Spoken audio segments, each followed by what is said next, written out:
नाज़रीन, रुका हुआ पानी अपनी तासीर छोड़ देता है, वो बेकार हो जाता है, उसकी खुशबू ख़त्म हो जाती है। लेकिन वही पानी जब बहता है, चलता है, एक नदी की शक्ल इख्तियार करता है तो उसमें खुशबू पैदा हो जाती है। हम उसे न चाहते हुए भी पसंद करते हैं।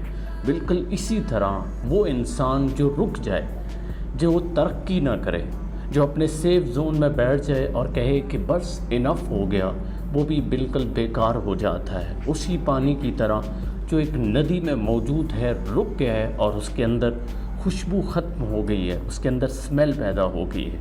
अगर आपने भी ज़िंदगी में आगे बढ़ना है, कामयाब होना है, तो उस बहते हुए पानी की तरह कामयाब हों, उस बहते हुए पानी की तरह रहें जो बढ़ता रहता है, जो नदी नालों की शक्ल इख्तियार करते हुए, पहाड़ों को चीरते हुए समंदर में जा गिरता है।